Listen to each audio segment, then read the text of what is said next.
अच्छा, तो बच्चों आज हम करेंगे एप्लीकेशन ऑफ डिफरेंशिएशन। तो एप्लीकेशन ऑफ डिफरेंशिएशन के अंदर हमें बेसिकली देखना होता है कि डिफरेंशिएशन की जो एप्लीकेशंस हैं वो किस किस तरह से की जाती हैं सॉल्व, और उसमें क्या क्या काम होते हैं, वो सारी चीज़ें हमें देखनी है। ठीक है, तो सबसे पहला सवाल जो हमारे पास एग्जैक्टली होता है, जैसे जो सबसे पहली चीज़ होती है एप्लीकेशन ऑफ डिफरेंशिएशन के लिए, that is exactly for the gradient of tangent. सबसे पहले डिफरेंशिएशन के थ्रू आपसे ये एक एप्लीकेशन होती है जिसमें आपसे ग्रेडियंट ऑफ टेंजेंट कैलकुलेट करवाया जाता है। सेकेंड एप्लीकेशन जो होती है आपके पास वो होती है इक्वेशन ऑफ टेंजेंट और नॉर्मल को कैलकुलेट करने के लिए। ठीक है, क्या आप इक्वेशन ऑफ टेंजेंट और नॉर्मल को कैलकुलेट कर सकते हैं। ठीक है, तीसरे नंबर पे जो चीज़ होती है वो आपके पास होता है डिफरेंशिएशन इस्तेमाल रेट कैलकुलेट करने के लिए, यानी कि किसी भी पर्टिकुलर ऑब्जेक्ट पे विद रिस्पेक्ट टू टाइम कितना चेंज आ रहा है उसको कैलकुलेट करने के लिए। इसको आप कहते हैं change in any variable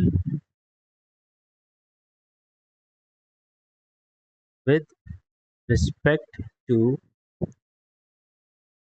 time. ठीक है, टाइम के रिस्पेक्ट से किसी भी वेरिएबल में कितना चेंज आ रहा है उसके लिए जो होता है वो रेट होता है। देन उसके बाद इसके आगे जब आप चलते हैं तो उसके आगे आपके पास जो होती है वो मैक्सिमम मिनिमम को आइडेंटिफाई करने के लिए, मतलब कि आपको किसी भी कर्व का मैक्सिमम पॉइंट और मिनिमम पॉइंट आइडेंटिफाई करना होता है, तो उसके लिए आप यूज़ करते हैं इस डिफरेंशिएशन को, मैक्सिमम और मिनिमम को आइडेंटिफाई करने के लिए।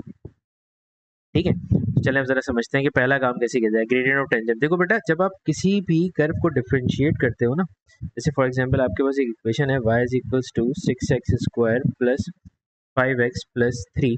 तो अगर आप इसको सबसे पहले डिफरेंशिएट करते हो, तो डिफरेंशिएट जब आप करते हो तो उस वक्त आपको मिलता है d/dx ऑफ y और d/dx of 6x² plus 5x plus 3। ठीक है, इसमें हो जाता है आपके पास dy/dx, और ये जब डिफरेंशिएट होता है तो ये हो जाएगा 12x plus 5।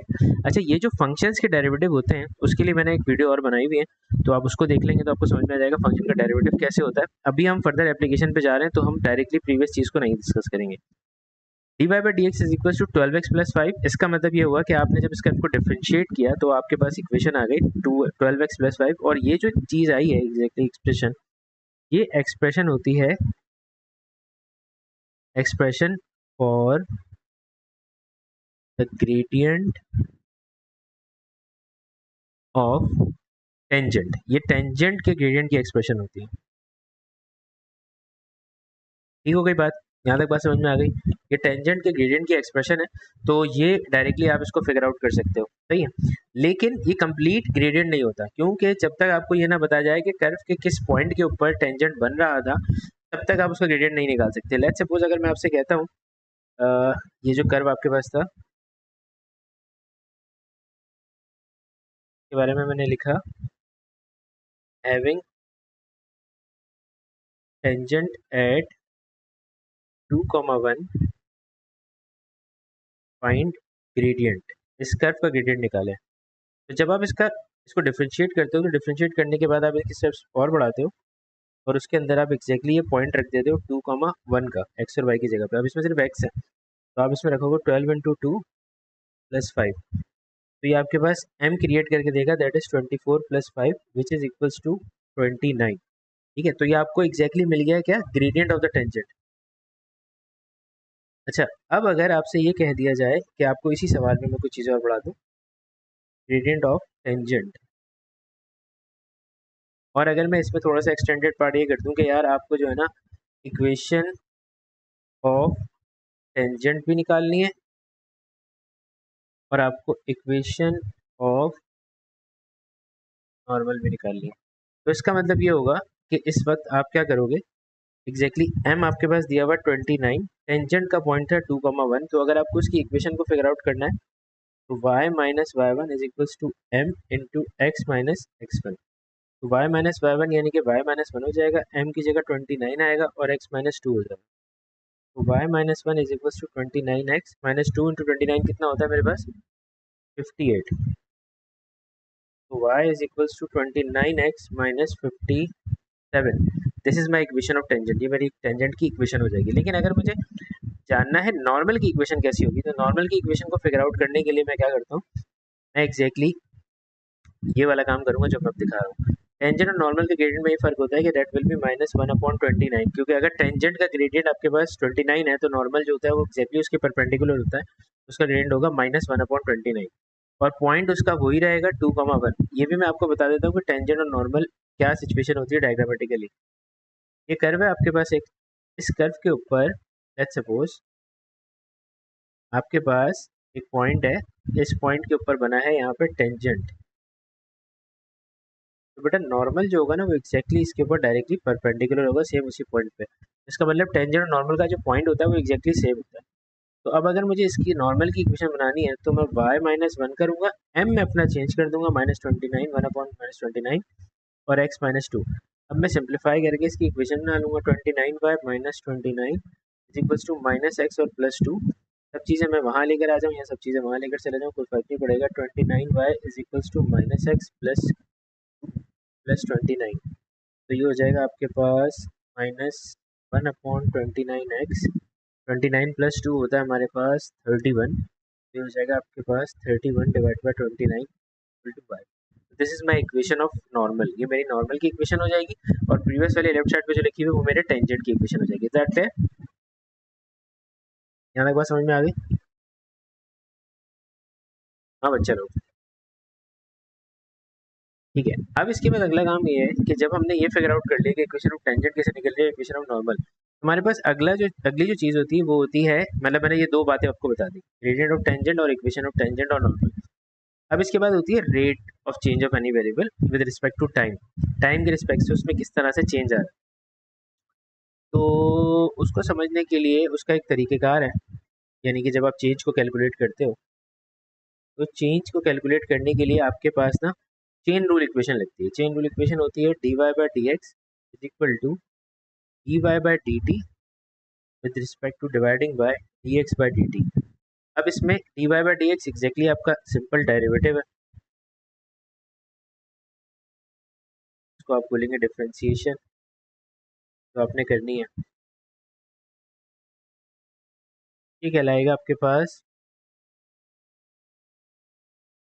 Change of y with respect to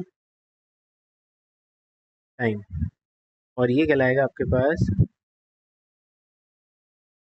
change of x with respect to time. ठीक है, तो चेन से रिलेटेड एक क्वेश्चन को फिगर आउट कर लेते हैं, एक क्वेश्चन पिक कर लेते हैं ताकि आपको ज़्यादा अच्छे से समझ में आ जाए कि इसमें आया करना क्या होता है।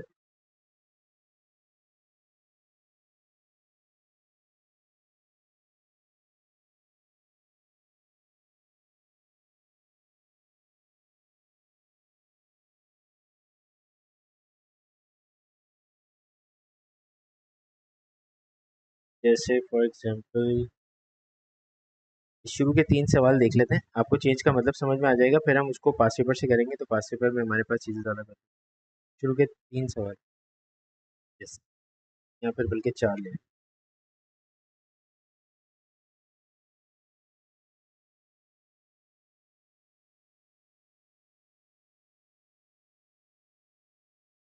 अच्छा, ये सारे चेंज के क्वेश्चन मैंने किए।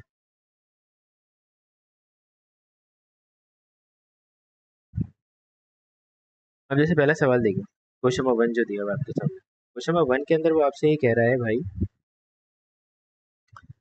Variable x and y are connected by the equation, ये आपके पास एक इक्वेशन दी हुई है, find the approximate change in y as x increases from 2 to 2.01। यानी कि पहले तो आपको उसने दी इक्वेशन, इक्वेशन दी हुई है आपको 2x³ माइनस का 3x, ठीक है, ये आपके पास है क्वेश्चन नंबर 1। सबसे पहला काम आप क्या करेंगे, सबसे पहला काम आप ये करेंगे कि आप dy/dx निकालेंगे, यानी कि सिंपल डिफरेंशिएट करेंगे। जब तो आपने जब सिंपल डिफरेंशिएट किया तो इट विल बी dy/dx, और ये हो जाएगा आपके पास 6x² माइनस 3। इसके अंदर पुट करेंगे x का इनिशियल पॉइंट, भले x की रिस्पेक्ट से चेंज हो रहा हो या y की रिस्पेक्ट से, आप हमेशा इनिशियल पॉइंट पुट करेंगे। तो x का इनिशियल पॉइंट जो मुझे चेंज दिया हुआ था उसमें x का इनिशियल पॉइंट था 2, ठीक है। तो मैंने यहाँ पे ये लिखा कि भाई अगर मैं इसको यहाँ पे सिंप्लीफाई करूँ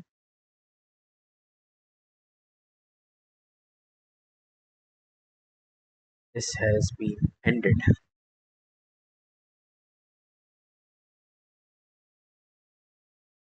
तो यहाँ पर मैं अगर अपना पॉइंट पुट करूँ, that was exactly x equal to 2, तो ये हो जाएगा 6 इंटू 2 का स्क्वायर माइनस 3, और ये बन जाएगा मेरे पास 2 का square 4, 4 into 6 is 24 minus 3 which is equal to 21।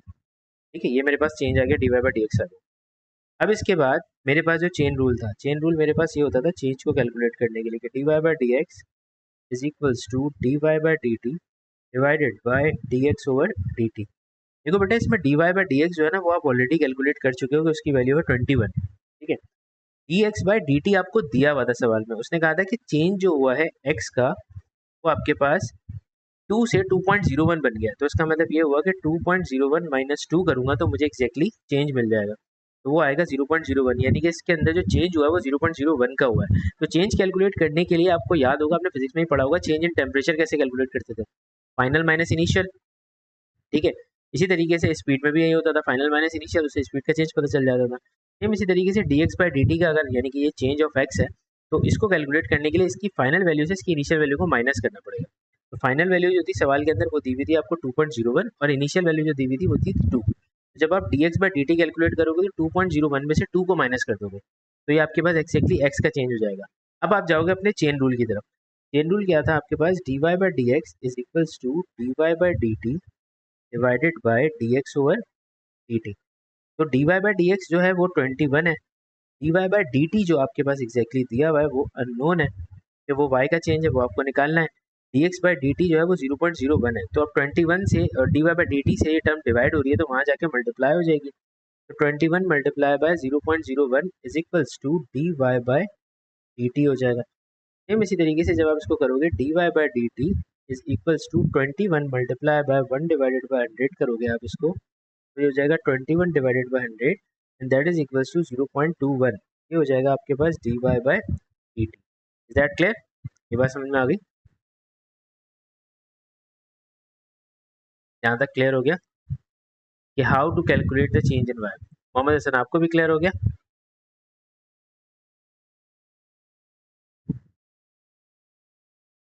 ठीक है, चलें अब अगला सवाल देखते हैं। अगले सवाल में वो ये कह रहा है, क्वेश्चन नंबर 2 के अंदर कह रहा है कि भाई वेरिएबल एक्स और Y connected by this equation, find the approximate change in Y as X increases from 1 to 1.02। अब ये वही वाला सवाल है, इसमें आप खुद कीजिएगा, ये मतलब मैं आप लोगों के ऊपर छोड़ता हूँ, ये वाला क्वेश्चन आप खुद से ट्राई कीजिएगा, इसमें एक्स का ही चेंज कैलकुलेट करना है। ये वाले क्वेश्चन में आपके पास एक वेरिएबल दिया हुआ है, तो वो वेरिएबल वाला सवाल मैं कर देता हूँ। इसके बाद भी नीचे वेरिएबल दिया हुआ है, उसको आप खुद कर लीजिएगा, यानी कि 4 आप खुद से ट्राई कर लीजिएगा, आपको समझ में आ जाएगा कि क्या करना है। 3 मैं कर देता हूँ। क्वेश्चन नंबर 3 के अंदर आपके पास दिया हुआ है, इक्वेशन क्या है, X square Y equal to 400 sorry, X square Y equal to 400। तो पहले आप y को बनाएंगे सब्जेक्ट, ये हो जाएगा 400 डिवाइडेड बाय एक्स स्क्वायर, और डिफ्रेंशिएट करने से पहले 400 इंटू एक्स की पावर हो जाएगी -2। तो जब आप इसको डिफ्रेंशिएट करेंगे D Y by D X, तो ये आपके पास होगा पावर कम फर्स्ट, तो माइनस का 800 एक्स की पावर -3। तो D Y by D X की जो वैल्यू आपके पास आ गई वो आ गई माइनस का 800 डिवाइडेड बाई एक्स क्यूब। अच्छा, अब देख लेते हैं कि इनिशियल वैल्यू क्या थी। भाई सवाल में उसने मुझसे कहा था find in terms of P, P की टर्म्स में कैलकुलेट करें the approximate change of Y as X increases from 10 to 10 plus P.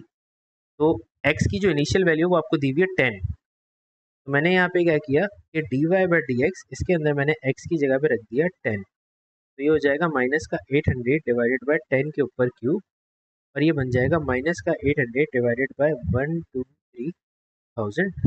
तो 2 जीरो से 2 जीरो कैंसिल, यानी कि माइनस का 0.8 हो गया। ये मेरे पास आ गया D Y by D x.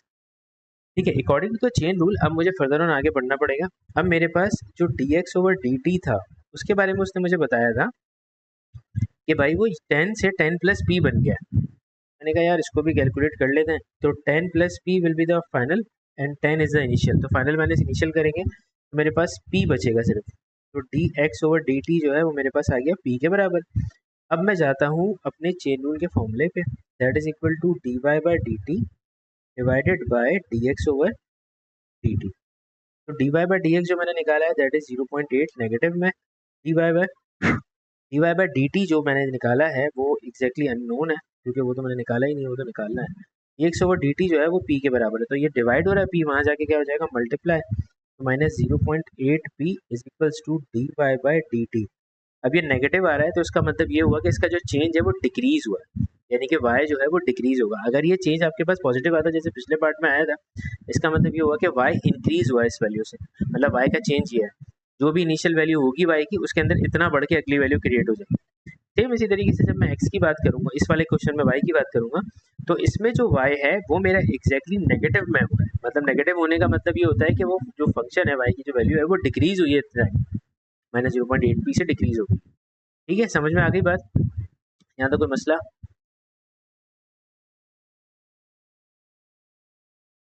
हाँ हसन, आपको?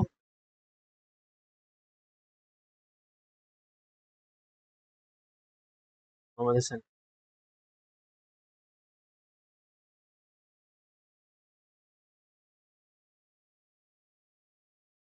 ठीक है भाई, ये समझ में आ गया आपको, ये एक्स का चेंज था और वाई का चेंज था। अब ये क्वेश्चन नंबर 4 जो है ना वो आप खुद से ट्राई कीजिएगा, ये नोट्स में आपको भेज दूंगा। अच्छा जी, इसके बाद अगली चीज़ क्या है? अगली चीज़ ये है कि अब मेरे पास जो होता है फंक्शन, पहले तो हमने डिस्कस कर लिया टेंजेंट और नॉर्मल को ना, उसके बाद हमने इक्वेशन टेंजेंट नॉर्मल बना ली, फिर हमने चेंज वाली इक्वेशन देख ली, और लास्ट हमारे पास चीज़ होती है मैक्सिमम मिनिमम। तो मैक्सिमम मिनिमम क्या है बेटा? मैक्सिमम मिनिमम को फिगर आउट करने के लिए आपको कुछ स्टेप्स फॉलो करने पड़ते हैं। ठीक है, अब मैं आपको बताता हूँ कैसे पता चलता है आपको। सबसे पहला काम ये होता है कि y जो है वो एफ एक्स के बराबर हो, अगर नहीं है तो आप y की जगह पे एफ एक्स लिखते हैं। दूसरे नंबर पे आप उसका लेते हैं पहला डेरिवेटिव, सबसे पहला डेरिवेटिव, प्राइम का मतलब होता है सिंगल डेरिवेटिव, तो आप इसको डेरिवेट करते हैं, और थर्ड नंबर पे आप इस डेरिवेटिव को बराबर कर देते हैं जीरो के। इसे कहा जाता है स्टेशनरी पॉइंट। ठीक है, अब ये क्यों होता है मैं आपको समझाता हूँ। देखिए, एक बात हमेशा याद रखिएगा कि कोई भी कर्व जो है जिसमें मैक्सिमम मिनिमम एग्जिस्ट कर सकता है, वो curve most of the time इसी तरह से बन रहा होता है।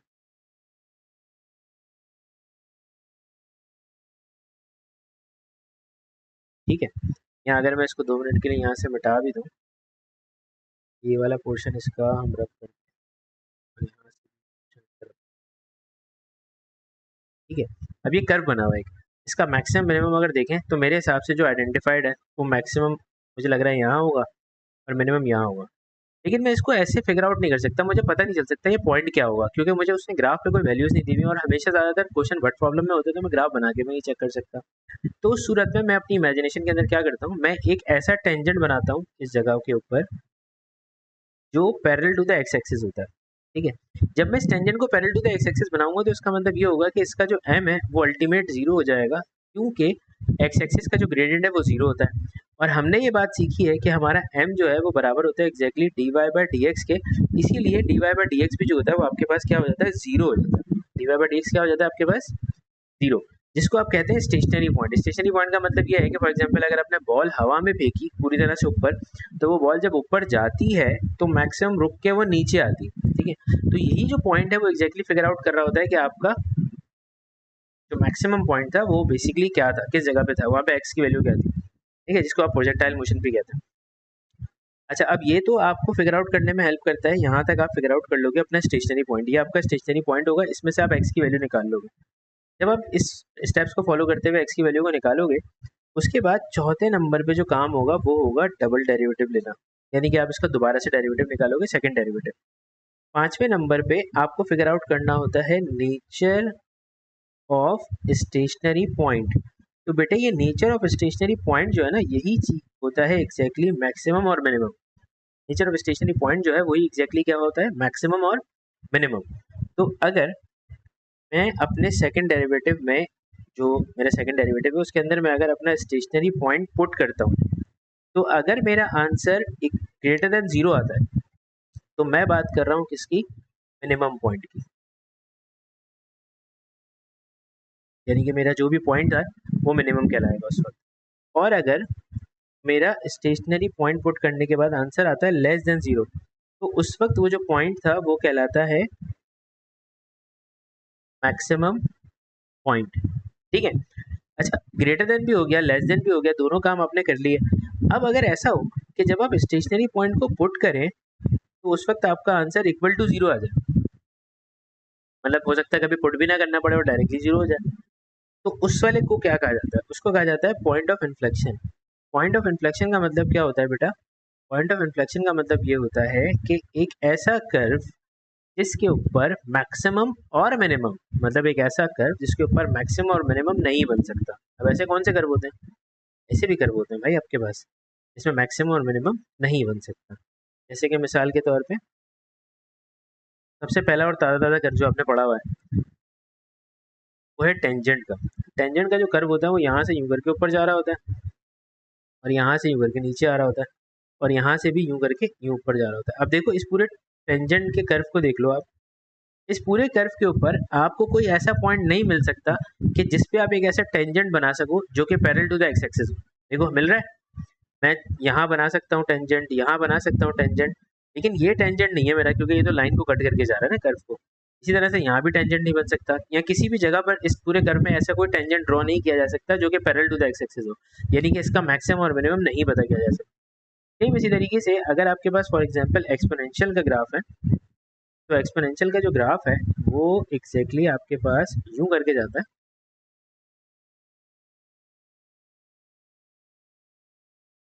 तो इस पूरे कर्व के ऊपर भी ऐसा कोई पॉइंट नहीं होता जो कि एग्जैक्टली आपको पता चल सके कि भाई वो मैक्सिमम या मिनिमम बना रहा है। क्यों क्यों नहीं पता चल सकता? क्योंकि बेटा इस कर्व के ऊपर कोई ऐसा पॉइंट ला ही नहीं कर सकता, क्योंकि ये कर्व जो है इसके साथ, इस लाइन के साथ एसिम्प्टोट बनाता है अपना, क्योंकि इसको एक्स एक्सिस जो है वो एसिम्प्टोट है। तो उस सूरत में ये होगा कि अगर मैंने टेंजेंट बनाने की कोशिश की भी इस जगह पे, तो वो टेंजेंट मेरे लाइन को यानी कि कर्व को कट कर देगा। ठीक है, तो टेंजेंट नहीं बन पाएगा। ये बात समझ में आ गई? तो ऐसे बहुत सारे कर्व होते हैं जिसके ऊपर मैक्सिमम मिनिमम नहीं निकल सकता, और मैक्सिमम मिनिमम निकालने के लिए ये स्टेप्स फॉलो किए जाते हैं। अच्छा, अब इससे रिलेटेड क्वेश्चन जो है हमारे पास क्या है वो भी देख लेते हैं हम एक दफ़ा। इससे रिलेटेड मैं एक सवाल करवा देता हूँ, क्योंकि हमें इसके ज़्यादातर सारे सवालों को करना है पास पेपर से।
अच्छा जी, एक सवाल ले लेते हैं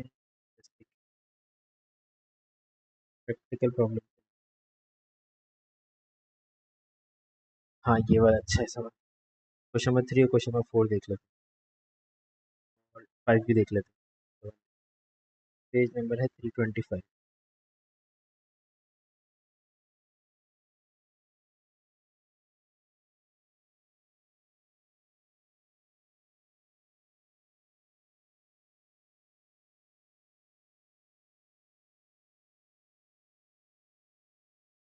अच्छा जी, अब देखें उसने यहाँ पे आपको कुछ बताया है। उसने कहा है आपसे सवाल में, he was saying that the volume of the solid cuboid is 576 and the surface area of the cuboid is exactly a square।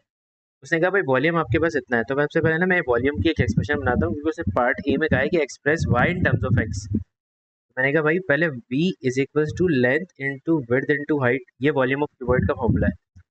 तो मैंने वॉल्यूम की जगह पे लिख दिया 576, लेंथ मेरे पास थी 2x, विड्थ मेरे पास थी x, और हाइट थी मेरे पास y। ठीक है, मुझे y को सब्जेक्ट बनाना है, तो y को सब्जेक्ट बनाने के लिए 576 is equals to 2x square multiply by y, and y will be equal to 576 divided by 2x square. That clear? यहाँ तक बात समझ में आ गई? तो y को मैंने सब्जेक्ट बना दिया, मेरा पार्ट ए डन हो गया। हाँ बच्चे लोग, यहाँ तक बात क्लियर है सबको? सारी आवाम जो हमारे साथ है और जो हमारे साथ नहीं भी है। पार्ट बी में कह रहा है कि भाई शो करके दिखाओ कि सरफेस एरिया इसके बराबर है। यार देखो, अगर मैं सरफेस एरिया निकालूं तो सरफेस एरिया होता है मेरे पास क्यूबॉइड का length into width plus width into height plus length into height, ये मेरे पास फॉर्मूला होता है। तो अब मैं सरफेस एरिया का फॉर्मूला ज़रा यहाँ लगाता हूँ ताकि थोड़ा सा ज़रा क्लियर होकर नजर आए। तो 2 multiply by length into width, तो लेंथ मेरे पास है 2x और विड्थ मेरे पास है x। फिर है मेरे पास width into height x multiply by y। फिर है मेरे पास लेंथ इंटू हाइट यानी कि 2x इंटू वाई। ये ऑल सरफेसेस को कैलकुलेट कर देगा, टोटल सरफेस एरिया आ जाएगा। Area will be equal to 2। अच्छा, अंदर क्या हो रहा है? अंदर हो रहा है भाई 2x स्क्वायर, ये हो रहा है xy और ये हो रहा है मेरे पास 2xy। तो इसको अगर मैं सिंप्लीफाई करूँ पहले ब्रैकेट के अंदर, तो ये हो जाएगा 2x स्क्वायर, ये हो जाएगा 3xy। अब मैं 2 को अंदर भेजूंगा तो ये हो जाएगा 4x स्क्वायर और ये हो जाएगा 2 3 6xy। उसने मुझसे कहा है कि भाई मेरे पास सरफेस एरिया जो है वो ये है, यानी कि इसमें मुझे y नज़र नहीं आ रहा। तो मैं अपने y की जो वैल्यू मैंने पहले बनाई थी ना, उसको मैं उठा के यहाँ सब्स्टिट्यूट कर देता हूँ।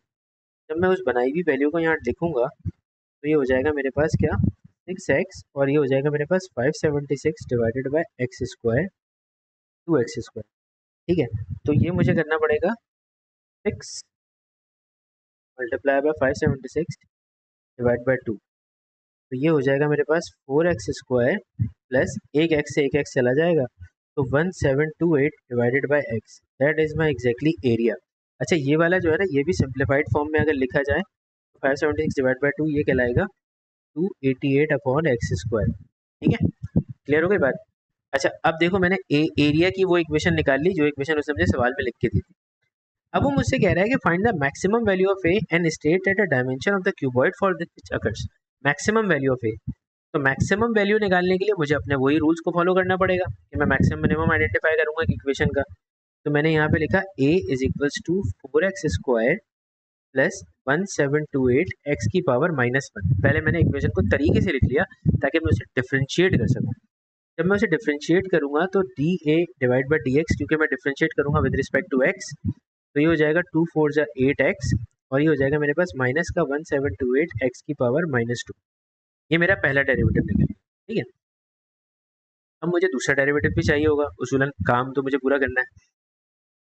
मैंने क्या किया, मैंने कहा यार एक और डेरिवेटिव भी निकाल लेता हूँ इसका हाथ के हाथ ही।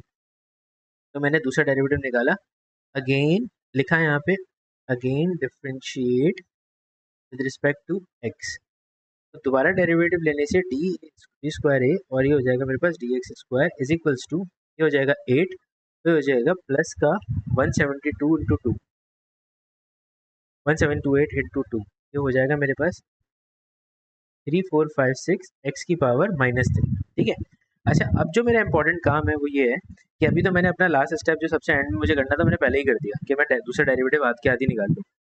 अब मैं निकालूंगा सबसे पहले अपना स्टेशनरी पॉइंट।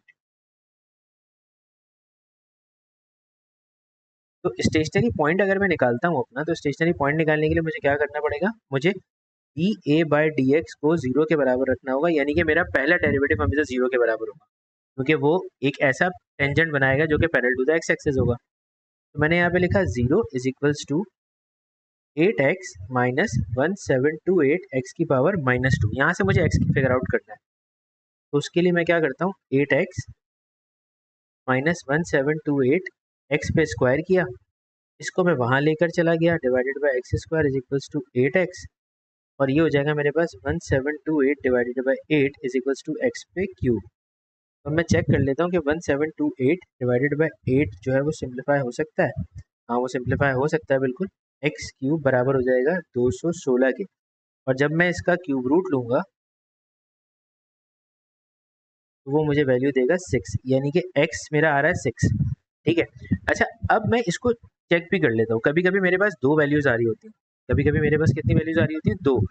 तो दो वैल्यूज़ आ रही होती है तो उसमें मुझे चेक करना पड़ता है कि मैक्सिमम किस वाले पे हो रहा है। पर यहाँ पे एक ही वैल्यू आई है, इसका मतलब ये मैक्सिमम ही हो रहा होगा, लेकिन मैं फिर भी चेक कर रहा हूँ ताकि आपको पता चल जाए अगर किसी सवाल में दो वैल्यूज़ होंगी तो आप क्या करेंगे। तो अब आप कैलकुलेट करते हैं क्या, नेचर ऑफ स्टेशनरी पॉइंट, ये चेक करने के लिए कि आइदर पॉइंट आपके पास मैक्सिमम है या मिनिमम है। तो उसके लिए आप पिक करते हैं अपना सेकंड डेरिवेटिव, और सेकंड डेरिवेटिव के अंदर आपको सिर्फ ये वैल्यू को सब्स्टिट्यूट करना होता है। और सेकंड डेरिवेटिव मेरे पास जो था वो था 8 प्लस 3456 डिवाइडेड बाय एक्स पे क्यूब। ठीक है, अब मैं इसके अंदर वैल्यू डालूंगा 6 की।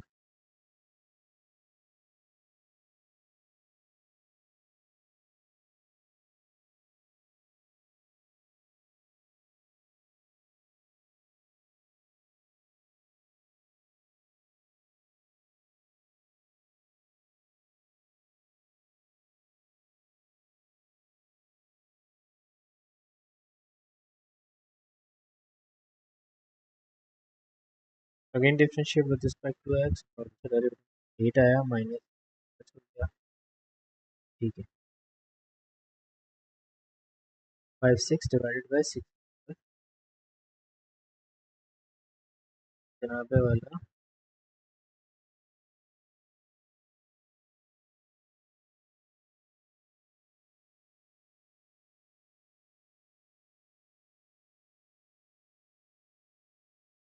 I am getting 24, final answer I am getting that is 24।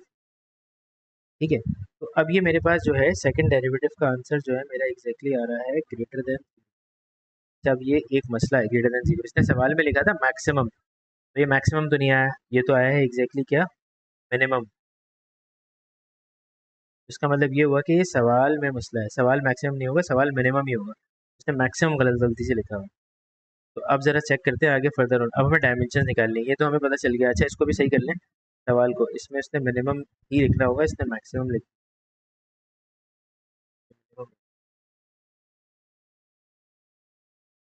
अच्छा, अब ये कब अकर कर सकता है वो वैल्यू को हमें चेक करना है।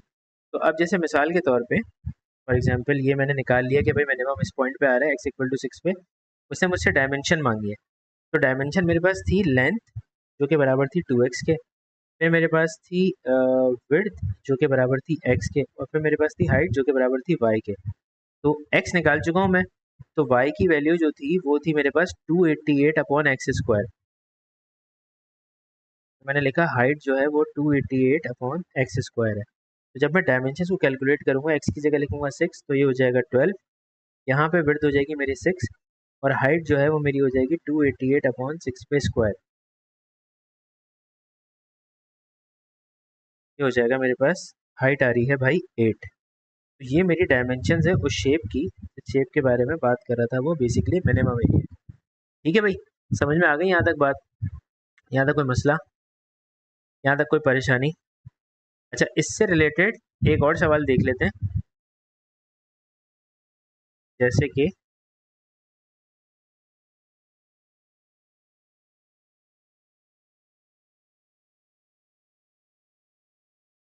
Question number 4।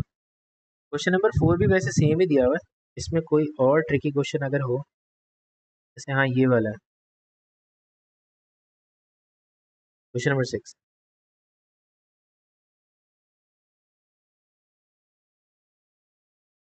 क्वेश्चन नंबर 6 में क्या कह रहा है वो आपसे,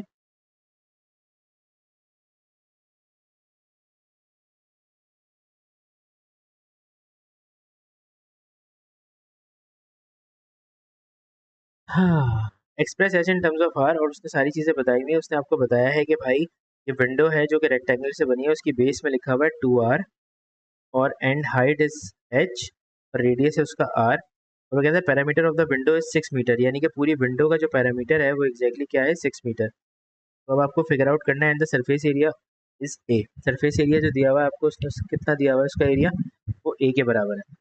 तो पहले तो h in terms of r निकाल लेते हैं। अगर मैं इसकी बात करूं पैरामीटर की, तो पैरामीटर का मतलब ये हुआ कि मेरे पास ये सारी लेंथ्स शामिल होने वाली हैं जो कि इसकी बॉर्डर में आ रही हैं, ये बीच वाली भी। ठीक है, तो कहने का मकसद ये होगा कि सबसे पहले तो रेक्टेंगल का पैरामीटर लग जाएगा, यानी कि वो होगा मेरे पास 2r plus H plus H. ठीक है, पैरामीटर निकालने के लिए।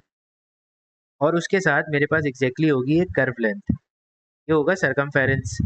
तो 2πr डिवाइडेड बाय 2, क्योंकि हाफ सरकमफेरेंस है ना। ठीक है, क्लियर हो गई बात? अब पैरामीटर मुझे पहले से दिया हुआ है जो कि 6 के बराबर है, तो ये हो जाएगा मेरे पास 4r प्लस 2h, और प्लस 2 से 2 कैंसिल होगा तो ये आ जाएगा पाई आर। उसने कहा है h को इन टर्म्स ऑफ दिस रिप्रेजेंट करना है आपको, तो आपने 6 माइनस का 4r, बल्कि ऐसे कर लेते हैं।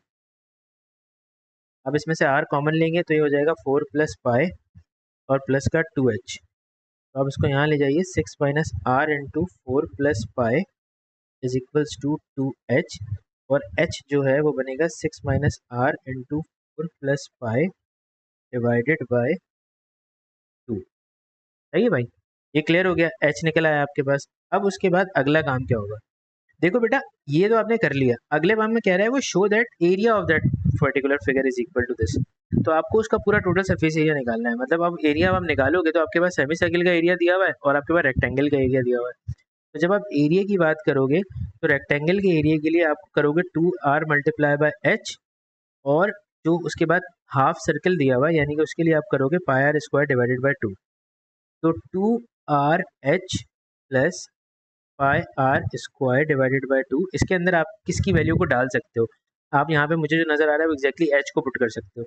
तो मैं इसको जो है ना एरिया की एक्सप्रेशन को उठा के डुप्लीकेट करके नीचे लेकर आ रहा हूँ, ताकि मैं ऊपर सॉल्यूशन इतने कर नहीं पाऊंगा, जगह कंजेस्टेड हो गई। ठीक है, मैंने यहाँ लिख लिया, और इसके बाद का रूल है यहाँ। अब मैं इसमें वैल्यू डाल दूंगा किसकी, एच की। तो 2r, एच की जगह पर डाल दिया 6 minus r into 4 plus pi divided by 2, और प्लस का pi r square divided by 2। तो भाई 2 से 2 हो जाएगा कैंसिल, ठीक है, आर अंदर जाके हो जाएगा मल्टीप्लाई, तो ये हो जाएगा 6r, और ये हो जाएगा माइनस का r square into 4 plus pi, और प्लस का pi r square divided by 2। अब ये और मज़ीद सिंप्लीफाई हो सकता है, कैसे, 6r माइनस का 4r स्क्वायर माइनस का पाई आर स्क्वायर प्लस का pi r square divided by 2। अब ये -1 है, -1 प्लस 0.5, तो ये हो जाएगा -हाफ। तो यानी कहने का मकसद हुआ कि एरिया जो आपके पास आएगा वो 6r माइनस का 4r स्क्वायर माइनस का pi r square divide by 2। देखो मेरे पास वही एक्सप्रेशन आ रही है जो उसने मैंने अभी सिंप्लीफाई की। ठीक है, क्लियर हो गई बात। अच्छा, अब इसके बाद अगला स्टेप क्या होगा भाई, फर्स्ट डेरिवेटिव और सेकंड डेरिवेटिव निकालना है नेक्स्ट पार्ट के लिए, पार्ट सी के लिए। तो ये था हमारे पास पार्ट ए, ये है हमारे पास पार्ट बी जो कि यहाँ पे कंटिन्यू हो रहा है, और अब मैं जा रहा हूँ पार्ट सी की तरफ। पार्ट सी में मुझे 2 बार डेरिवेटिव निकालना है। पहले मैं निकालूंगा D A upon D are, यानी कि विद रिस्पेक्ट टू आर। तो अगर मैं ऐसे करूंगा तो ये हो जाएगा 6 माइनस का 2 4 जा 8r, और ये हो जाएगा मेरे पास 1/2 तो पहले से ही था, तो ये हो जाएगा 2/r। तो 2 से 2 कैंसिल हो जाएगा, ये बनेगा 6 माइनस का 8r माइनस का पाई आर। ठीक है जी, ये हो गया मेरे पास D A upon D R. अब मैं इसका सेकंड डेरिवेटिव निकालूंगा, तो D square A upon D R square, ये बनेगा 0 माइनस 8, और ये हो जाएगा माइनस का पाई। हाँ, ये तो बस इतना सही होगा, इससे ज़्यादा तो ये हो नहीं सकता। तो ये हो जाएगा मेरे पास D square A upon D R square. अगर आप देखें तो ये पूरी की टर्म ऑलरेडी इन नेगेटिव आ रही है, तो नेगेटिव का मतलब ये हुआ ये लेस देन 0 है, तो इसका मतलब ये मैक्सिमम को रिप्रेजेंट करेगी। ठीक है, अच्छा, अब वो ये कह रहा था कि find the value of r for which there is a stationary value of A. R की वो वैल्यू निकालिए जिस वक्त ए जो है वो स्टेशनरी कंडीशन पर है। यार देखो, ए स्टेशनरी कंडीशन का मतलब ये हुआ सिंपली कि आपको जो है D A upon D are को 0 के बराबर रखना है, यानी कि जो फर्स्ट डेरिवेटिव है।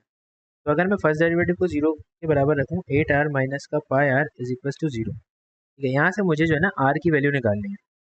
तो 6 is equals to 8r plus का पाई आर दूसरी तरफ चला जाएगा, आर इसमें से कॉमन आएगा, ये हो जाएगा 8 प्लस पाई, और आर की वैल्यू आएगी 6 अपॉन 8 प्लस पाई, ये मेरा आर हो गया। ठीक है, अच्छा उसके बाद अगले स्टेप में ये हो गया, ये पार्ट ये पार्ट ये पार्ट ये पार्ट हो गया। Determine the magnitude and the nature of the stationary value, nature भी निकालनी है आपको स्टेशनरी वैल्यू।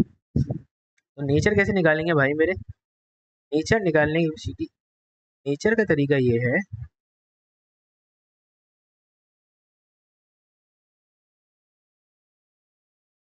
आप सेकंड डेरिवेटिव पिक करेंगे अपना, सेकंड डेरिवेटिव के अंदर आप ये वैल्यू डाल देंगे, लेकिन उसकी जरूरत ही नहीं है आपको, क्योंकि नेचर तो आपको ऐसी पता चल गई। नेचर आपके पास आ रही है क्या, कि वो भाई मैक्सिमम है, क्योंकि वो जो आपने सेकंड डेरिवेटिव निकाला था, उस सेकंड डेरिवेटिव के अंदर अगर आपको मैं याद दिलाऊं, तो सेकंड डेरिवेटिव के अंदर आपको कोई वेरिएबल ही नहीं मिला जहाँ पे आप वैल्यू को सब्स्टिट्यूट कर सके, तो उसका मतलब इसकी जो नेचर है वो ऑलरेडी मैक्सिमम है। ठीक है भाई, क्लियर हो गई यहाँ तक बात। तो इस तरह का सवाल आपके पास एग्जैक्टली पूछा जाता है जिसके अंदर आपसे ये सब चीज़ें निकालनी होती है। तो ये एप्लीकेशन ऑफ डेरिवेटिव के रूल्स होते हैं। अब अगली क्लास में हम डायरेक्टली करेंगे इसके पास्ट पेपर्स, ठीक है? तो मैं इसके नोट्स आपको सेंड कर दूंगा, आप इसको एक दफ़ा दोबारा से देख लीजिएगा अगली क्लास में आने से पहले, तो ताकि हम उसके पास्ट पेपर्स करें तो आपको कोई भी दिक्कत या प्रॉब्लम ना हो, ठीक है भाई? तब तक अपना बहुत सारा ख्याल रखिएगा, मुझे दुआओं में बहुत सारी याद रखिएगा।